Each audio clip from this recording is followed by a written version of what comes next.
Hello there and welcome to my YouTube channel, Julia McNeil Crafts. So today is another make for the National Storytelling Week collaboration where we look at how stories have inspired our creativity.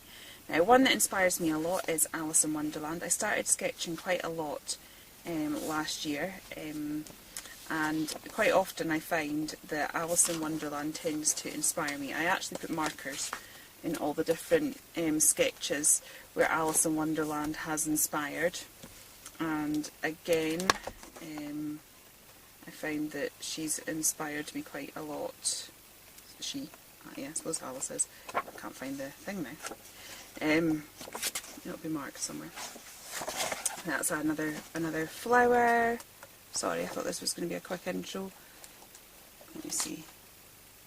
I do have Hattie in here somewhere. There she goes. And so this is loosely inspired, so it's not Alice as such. I've named her Hattie Harris. So that was the original sketch. I then, along with some other characters I created, this one's also sort of loosely inspired by Alice in Wonderland. This is Tilda T. So I've coloured this up with my Copics. If you have a look at my Instagram, I post a few more of these bits and pieces. And what I did was I photocopied that.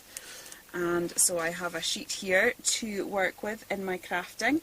What I'm going to do is I'm going to play with Hattie Harris today and some papers from Bo Bunny, and I'm going to make a mixed media style card. So I'm just going to chop up my papers ready and then we'll get going. Okay, so I've got all my bits and bobs together. I've chopped up some of the 12 by 12 papers. And I've also got some bits and bobs that I think match with Hattie from the ephemera kit, and we'll just try and build up a sort of mixed media style card. So the first thing I'm just going to do is I am going to distress the edges a little. I do have a little tool somewhere, but I actually find it easier to do it with scissors, probably because it's a cheap little tool and not the... I don't mind that that's going to rip a little bit. That's alright, because actually I was going to rip some bits in it anyway.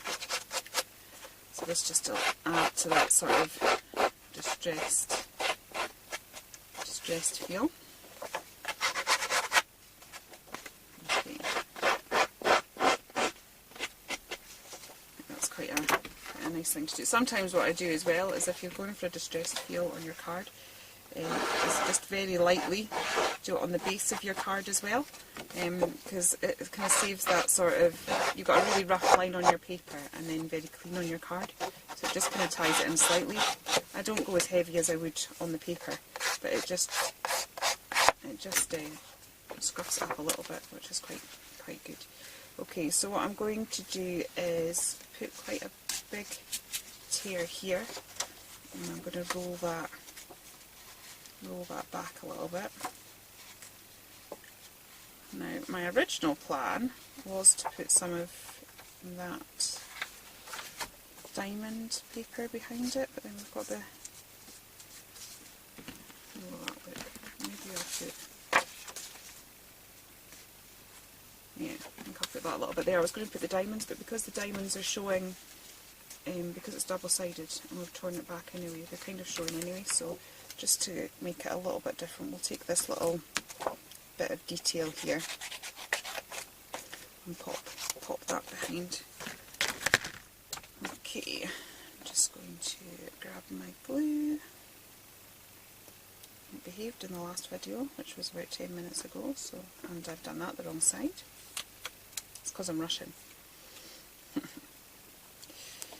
Don't know why. Right, put some glue along like that.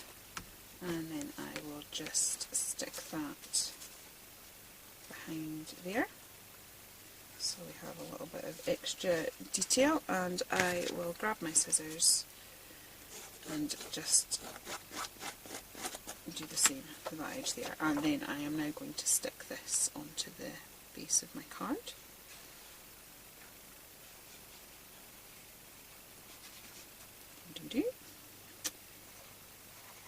So Alice in Wonderland, I don't know what it is. I think Alice in Wonderland, when you look at it, has sparked so many people's imaginations, though, hasn't it? I mean, Disney wanted to produce it for years, and then they have produced a number of films on it, and then you know, the amount of artists that have done work. I mean, the fact I've even got Alice in Wonderland here papers, it means the people over at Bo Bunny were inspired by Alice in Wonderland. And, you know, they're not the only ones. I think I have, because I am a bit of an Alice in Wonderland fan, I think I have lots of different collections of it. So, again, it's this, creativity is contagious, pass it on, you know. He wrote a story, and for generations now, telling that story has brought joy and happiness to people, but it's also just sparked this entire world of creativity. And I think one of the other ladies in this collaboration has also chosen an Alice in Wonderland theme for one of her makes, and again, it just goes to prove that point. And I'm sure that I will be drawing many more Alice in Wonderland themed things, as will many other people as well. So I've got this little ephemera mug that says Hug in a Cup, which I think is quite cute. Actually, before I do that, what I'm going to do is just grab a little bit of my gesso, because when I put Hattie down there, because it is quite busy, she doesn't really stand out that much. So I'm just going to add a little bit of gesso with my fingers, just to knock that back a bit, and it means that she'll stand out a bit more. And the paper will take it, because it's got that mixed media feel anyway. It's got sort of splashes on it and stamping in the background and bits and pieces, so it will just kind of look part of it, and it'll just make Hattie stand out that little bit more. Okay, let's see how we go.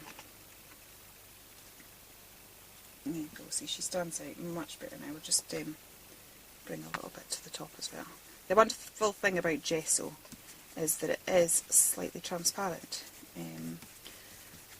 So you can do this sort of technique. We've knocked that back so that she stands out, but we've not actually lost the design. We can still see the teacups and the butterflies and the roses and all the things that are behind there. So we can still see that, which is fantastic. So that's one thing I use. I use gesso on lots of things. I use them on my mixed media pages, I use it on cards, I use it on my journals, I use it to prime altered art projects. So if you were going to get an essential that was going to put you, see you across lots of genres of crafting, I would say that gesso would be that thing. Right, I'm going to pop Hattie down. I would have quite liked to have put her on 3D foam, but to be honest, her neck, because of the design, her neck is quite thin, and so it's liable to break off. So I'm just going to stick her down flat. So we've got little Hattie there. It seems quite funny crafting with my own images. Okay, although I do think I want... I'll lift her skirt a little bit. I think I do want the cut behind her though. So we've got Hug in a Mug just here. Okay, what else have we got? Got these various ribbons.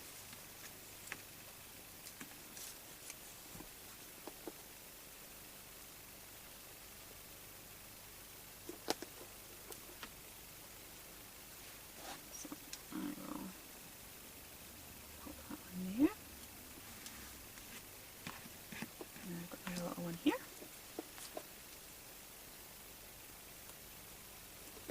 Which we'll pop there. I'm just randomly pulled out a few of the different embellishments that I've got, and I'm just kind of layering them up. I think the other reason I like Alice in Wonderland so much is I love tea. I am such a tea genie. I drink a shocking amount of cups of tea a day. So yeah, because of that, anything that's any remotely related to tea in the slightest, and I'm in there.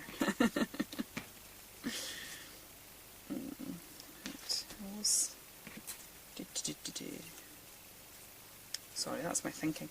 I wasn't aware that I did that until I was doing the thing with my daughter, and she was helping me here. And I'm actually going to chop that up. Have it as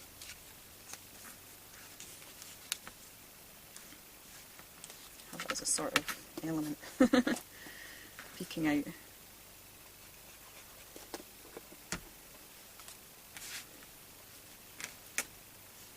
Yeah, I didn't realise I did that, and then she pointed that out. I think she was saying, if you want to see my daughter craft, it's the video that is the easiest watercolour background in the world ever, and she assisted me on that one.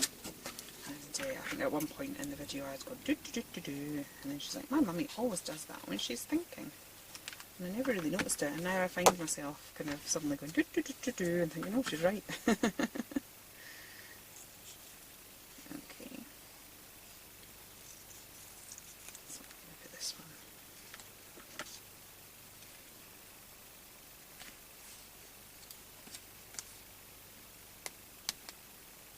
We put that one in the corner there.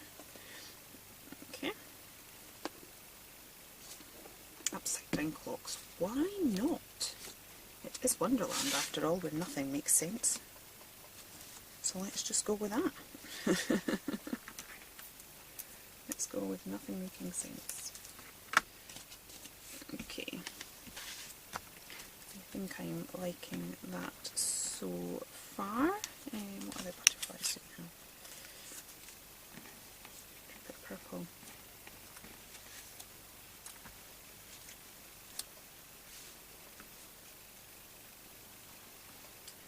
I don't know, I like this side blank, but I'm also just worried that this is so busy. Yeah, we'll go with that, I think. We will go with that. Okay, I'm just going to give a little bit of shape to my butterflies. And put the glue on the centre there, just it gives them a bit of dimension. So I will put that. I've gone for that angle because there's already a butterfly going on the cup itself. So I'm quite liking this because we've got tea time here, very important, and hugging a cup. And you know, that is probably my life. Tea time is very important, and I do view it as a hugging a cup. So yeah, I should give this card to myself. Oh dear.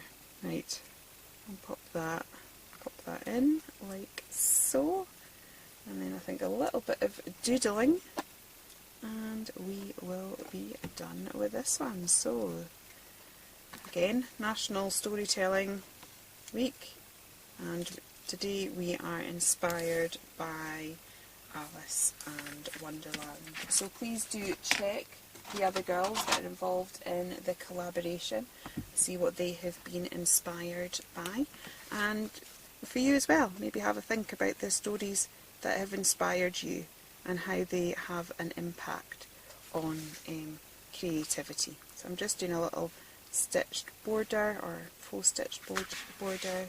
Again, what I do is I just draw a little circle and pull a line from it. So it creates that sort of hand stitch look, and it's just going to frame it a little bit. I'll just finish that, and then I think that is me for this video. So thank you once again for watching.